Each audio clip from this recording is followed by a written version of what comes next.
بسم اللہ الرحمن الرحیم۔ السلام علیکم۔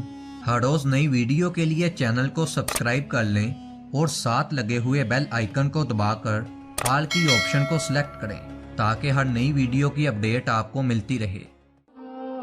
ایک نیک اور باہمت نوجوان نے مصیبت کے وقت ایک بے آسرا بوڑھے کی مدد کی تھی۔ اس کے کچھ عرصے کے بعد ایسا ہوا کہ اس نوجوان سے ایک جرم ہو گیا جس کی سزا موت تھی۔ سپاہیوں نے اسے گرفتار کر کے بادشاہ کی عدالت میں پیش کیا۔ بادشاہ نے اس کا مقدمہ سننے کے بعد ملک کے قانون کے مطابق اسے قتل کرنے کا حکم دے دیا۔ مقدمے کا فیصلہ ختم ہونے کے بعد جلاد اسے قتل والی جگہ پر لے گئے اور اس کے قتل کا منظر دیکھنے کے لیے اس زمانے کے دستور کے مطابق ہزاروں آدمی جمع ہو گئے۔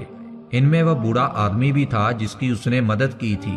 اس بوڑھے آدمی نے اپنے محسن کو اس حالت میں دیکھا تو اسے بے حد افسوس ہوا۔ وہ سوچنے لگا کہ اپنے محسن کی جان کس طرح بچاؤں۔ آخر کار اس کے ذہن میں ایک ترکیب آ گئی۔ اس نے دہائی مچا دی کہ لوگوں غضب ہو گیا، ہمارے بادشاہ سلامت انتقال کر گئے ہیں، ہمارا ملک یتیم ہو گیا ہے۔ بوڑھے کی یہ بات سن کر لوگوں میں کھلبلی مچ گئی۔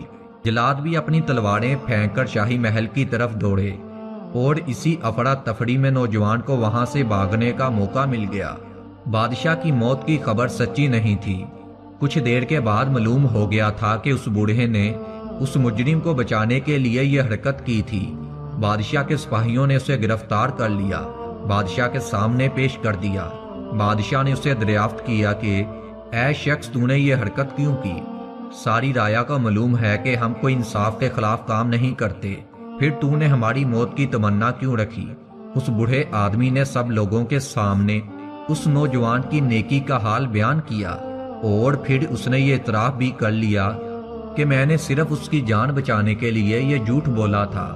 بادشاہ بہت نیک تھا اور خدا ترس انسان تھا۔ اس نے کچھ بھی سوچے بغیر نہ صرف اس بوڑھے کو معاف کر دیا بلکہ اسے انعام و کرام سے بھی نوازا۔ نوجوان فرار ہو کر بدحواسی میں جا رہا تھا۔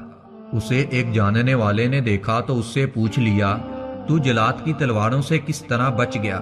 نوجوان نے جواب دیا، ایک ادنا سی نیکی کے باعث، نیکی معمولی بھی ہو تو فائدہ دیتی ہے۔